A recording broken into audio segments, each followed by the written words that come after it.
আজ বানিয়েছিলাম চিকেন, যেটিকে পাতি বাংলা ভাষায় বলে মুরগির মাংস। প্রথমেই আলু, পেঁয়াজ, টমেটো, ধনেপাতা কেটে নিয়েছিলাম। একটু আদা রসুনের পেস্ট ও টমেটোর পেস্ট বানিয়ে নিয়েছিলাম। মাংসটাকে মশলা মাখিয়ে রেখে দিয়েছিলাম ও কড়াতে তেল দিয়ে আলুটা আমি ভেজে নেব। আলুটা প্রায় ভাজা হয়ে গেছে, এবার এটাকে তুলে রাখবো। এরপর কড়াতে আবারও আমি তেল দিয়ে দেব এবং এর মধ্যে পেঁয়াজটাকে ভেজে নেব।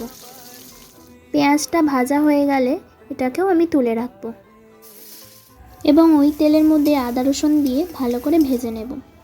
এরপর আদা রসুনের সঙ্গে মাংসটা দিয়ে দেব। তারপর মাংসটাকে ভালোভাবে রান্না হতে দেব। এরপর এর মধ্যে আমি ভেজে রাখা পেঁয়াজটা মিশিয়ে ভালো করে রান্না করে নেব। এরপর টমেটোর পেস্টটাও আমি দিয়ে দেব এর মধ্যে। এবার টমেটোটাকেও ভালো করে মাংসের সাথে মিশিয়ে নেব।